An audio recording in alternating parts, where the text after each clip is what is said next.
My name is Ava. Right now, I'm back in my hometown to have my baby. My husband Jeffrey is waiting for us at our new big apartment that we moved into for our baby. I gave birth to our much anticipated child in my hometown, supported by my parents who were very excited to become grandparents. We named him Thomas. He's a boy. When I told Jeffrey that Thomas was born, he texted back, "Congrats on the baby. Why don't you take it easy for a bit?" His message seemed a bit short to me. I thought he would be more excited since it's his son too. Jeffrey didn't even ask for a picture of Thomas and quickly ended the conversation. I figured he must be busy with work and didn't ask him anything else. A few weeks after giving birth, I decided to return to the apartment where Jeffrey was waiting. I didn't want to take public transportation, so my dad agreed to drive me. I was excited to finally show Thomas to Jeffrey. Holding Thomas and with my dad carrying the luggage, we headed to our apartment where Jeffrey was supposed to be waiting for us. Today is Sunday, so Jeffrey should be home. He's the type to stay indoors unless he has something specific to do. As I unlocked the front door, I heard quick footsteps inside. I knew right away those weren't Jeffrey's. He doesn't usually move so fast. To my surprise, my mother-in-law rushed out from the living room. I don't get along well with my mother-in-law. She often makes passive-aggressive comments when she sees me. When I visit the in-laws with Jeffrey, and he and my father-in-law aren't around, she often says things like, "Still working full-time even though you're a wife? No one thinks a working wife is attractive. You should quit your job soon," without even knowing about my job. She also says, "Your chores are neglected because you're working. Aren't you making Jeffrey help with chores too?" A wife should help her husband with everything, from changing his clothes to other tasks, making unrealistic demands. One day, Jeffrey overheard one of her remarks, but he only said, "Both of you get along, please." He seemed to think my mother-in-law and I were having a mutual argument, not realizing I was being unfairly criticized. Jeffrey knows I'm not comfortable around his mother. I'm sure she knows I don't like her either. That's probably why she chose to be here when I returned from my hometown after childbirth. As proof, my father-in-law isn't here. He's always been considerate, saying, "Ava must be tired of seeing her in-laws all the time. We'll keep our visits to a minimum." If he were here, he would probably just look at his grandchild and then leave. However, without my father-in-law, who usually keeps my mother-in-law in check, the situation was different. My mother-in-law immediately started comparing me to my newborn, Thomas, in my arms and sneered, "I thought I'd never see a grandchild while I'm still alive, since you've been working all this time. I wonder when you had time to have a child with another man." I was taken aback. Her first words were so harsh. My dad, who was carrying the bags, wasn't at the front door yet, so to my mother-in-law, it probably looked like I had returned alone. She thought we were alone and started venting. "Mil, why would you say such a thing? This child is genuinely mine and Jeffrey's." "Oh really? Jeffrey actually had a child with you? You're not very good looking, to say the least. You're stubborn about not becoming a housewife, even though you're married." "I find it hard to believe that Jeffrey would have a child with someone as unattractive as you," she said. "Why don't you ask Jeffrey directly then? I think he'd tell you the truth." "Well, I'm asking you. Whose child is this?" I sighed. I didn't know how to talk to this clueless woman. If this continues, she might even start speaking badly about my newborn. I decided to get her to leave quickly. Mil, I'm tired from giving birth. If you want to see your grandchild, could you please come another day, preferably with my father-in-law?" "Huh, what are you talking about? My home is here." I frowned, puzzled by my Mil's statement, but she looked confident. "I'll be living in this high-rise apartment, so there's no use trying to kick me out. In fact, I'm the owner now. If you go against me, you'll be the ones who get kicked out." I sighed again. Her reasoning was so confusing that I started to question if she was actually wiser than me, despite being older. "This apartment is where Jeffrey and I originally lived. You're not paying any rent, so you can't claim to be the owner." Yet my mother-in-law remained confidently unapologetic. "The owner of this apartment is Jeffrey. He's the one who allowed me to stay here in this high-rise. He essentially transferred authority over this place to me." Do you really think that argument holds water? The main support of this household is Jeffrey. Therefore, as Jeffrey's mother, I hold even greater authority here. A daughter-in-law and her child should occupy a lower position. My mother-in-law noticed my exasperated expression and chuckled loudly, as if she believed she had won the argument. "Daughters-in-law don't get their own rooms. If you want to stay, I might consider giving you a spot in the closet, but you'll need to pay $1,000 a month." "In that case, I'm leaving," I declared, turning to my father who was with me. "Dad, can I come back to our family home?" My father, who had heard all of my mother-in-law's cutting remarks, nodded decisively. My mother-in-law seemed completely oblivious to anyone else's presence, looking as startled as if she had been hit with a BB gun. But even with my father there, her determination showed no signs of faltering. "Going back to your parents is such a shameful thing. This is why incompetent daughters-in-law are no good.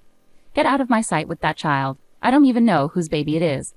My father responded calmly to my mother-in-law, who was laughing loudly, saying, "I'll be informing your husband about this." With that, he took our things and headed back to the parking lot.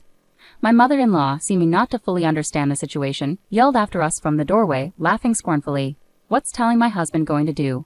He'd never sympathize with a failed family like yours. He'll probably tell you to never come near our house again. Did you know my husband is a CEO?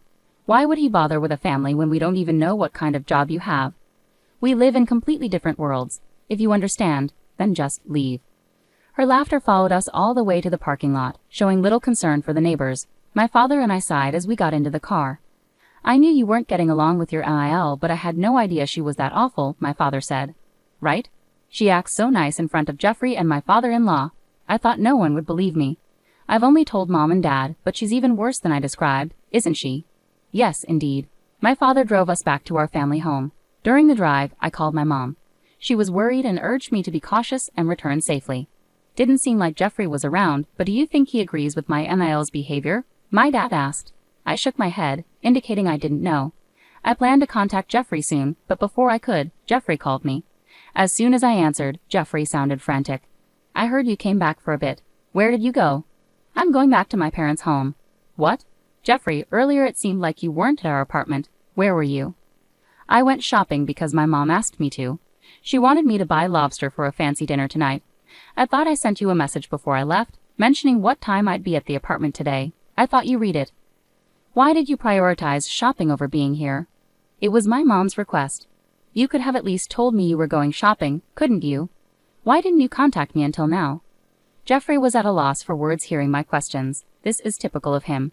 He avoids getting involved in conflicts so he doesn't take anyone's side, not mine or my mother-in-law's. Maybe this time he listened to my mother-in-law who was nearby and assumed things would be fine with me. But I'm not someone who stays quiet after being treated like this. I sighed heavily. "Hey, do you know what your mother said to me?" "Huh? You told her to leave, right?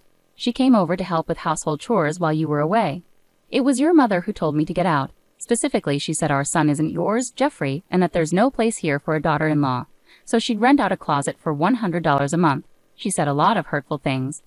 "Come on, adults wouldn't say such terrible things. You must be exaggerating, right?" "My dad was there too, so he heard your mother's awful remarks. I was right there listening. With 2 witnesses, do you still believe what your mother says?" "It's not like that." "Then what is it? Are you going to support me and ask your mother to leave our apartment? Are you going to make her leave?"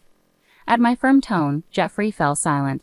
He didn't deny what I said, but he also didn't seem willing to ask his mother to leave.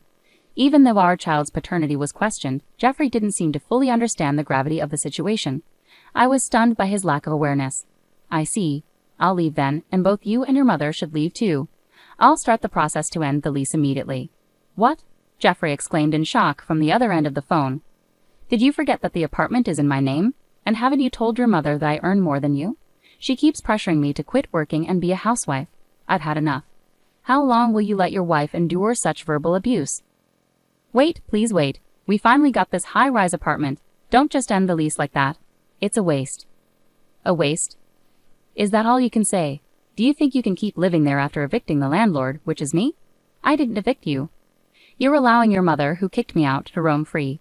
Essentially, you're letting her drive me and our child away. I'm not generous enough to rent out my place to strangers." I ended the call, disgusted by Jeffrey's indecisiveness and his failure to protect his family. If in the future my mother-in-law says something hurtful about our child, Thomas, I bet Jeffrey would just brush it off with a casual calm down. I can't accept a man who would let his child be hurt like that. My job is flexible. I can work from anywhere with my computer, and my income is stable. I can take care of Thomas by myself. Actually, I don't need Jeffrey, especially if it means dealing with his irritating mother because of him. He doesn't strive for a promotion or further qualifications. He just relies on my earnings. My dad dropped me off at my parents' place and mentioned he had somewhere to go, likely to see Jeffrey's dad. My mother-in-law seems unaware of the mistake she made. She didn't even know that my father is also a business tycoon, as he and Jeffrey's dad are close through their roles as CEOs. They introduced their children to each other, resulting in Jeffrey and I getting married.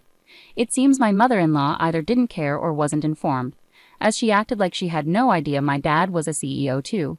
Her actions belittled both me and my dad reported it to Jeffrey's dad. Jeffrey's dad, unlike my mother-in-law, is sensible and decisive. He rightly scolded her for her behavior, as my dad told me later. Upon hearing this, Jeffrey's dad immediately summoned my mother-in-law and Jeffrey. He had her repeat the hurtful remarks she made about me and gave her a piece of his mind. Jeffrey tried to argue he wasn't present, but he was reprimanded for his initial attitude. The next day, my father-in-law came to my family's home with a box of candies as an apology. However, I couldn't bring myself to forgive them, so I declined the candies and asked them to leave. During this time, I terminated the lease of our apartment. Jeffrey and my mother-in-law needed to move out by the end of the month, so they went back to their family home.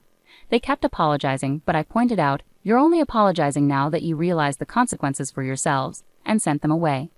Meanwhile, my father-in-law remarked, "Your abusive language towards the daughter of another company's president may have cost us a big deal. I don't want a wife who lacks common sense like you," hinting at possibly serving her divorce papers. Jeffrey, who worked at his father's company, was warned, "We can't keep someone without ambition here. If you don't show improvement in 3 months, you'll either be demoted or transferred to a different position." Consequently, he's now focused on studying hard to obtain a certification. However, starting from scratch is challenging for Jeffrey, who had relied on my earnings. I receive regular updates from my father-in-law about their situation. My mother-in-law continues to plead with him not to divorce her, showing no effort to find a job and hasn't even unpacked her belongings from the apartment. Jeffrey, struggling with his studies, is now seeking help from colleagues who already have certifications, despite feeling overwhelmed. "I'm now considering giving you divorce papers and I've already filled out my section." When I called Jeffrey, he picked up after 3 rings. "Hello, Ava. Are you coming back?" "Why would you say that? You need to leave by the end of the month, remember? There's no coming back from this." "Did you really terminate the apartment lease?" "I was the one who was told to leave, remember?" "I'm so sorry. Please, let's live together again." "But don't you have that 3-month deadline? Either you'll be demoted or you'll have to change jobs. I can't keep supporting you. I can't see a future living with you anymore. I'll leave the divorce papers with your dad. Fill out your part." "Why divorce? I didn't ask you to leave." I sighed deeply. "It's true that you didn't kick me out of the apartment, it was your mother. But I'm upset that you didn't stand up for me against her. More importantly, the reason I can't see a future with you anymore is because you never once asked about our child. You didn't seem concerned about what our child looks like or how it felt to be told he might not be yours. When I told you about the birth, you didn't show any interest in our child. I don't feel any sense of responsibility from you as a father. That's why I can't imagine raising a child together with you." "What? Can't we ever reconcile?" I hung up immediately at his words. I don't want a father for our child who shows no interest in him. As planned, I gave the divorce papers to my father-in-law. After Jeffrey completed his part, the papers were returned to me and I promptly submitted them to the city hall. In the end, my mother-in-law got a divorce, and Jeffrey seemed to have been relocated to a place similar to Nebraska, moving from one relative's house to another. Currently, with the support of my parents and others, I'm giving all my love and attention to Thomas.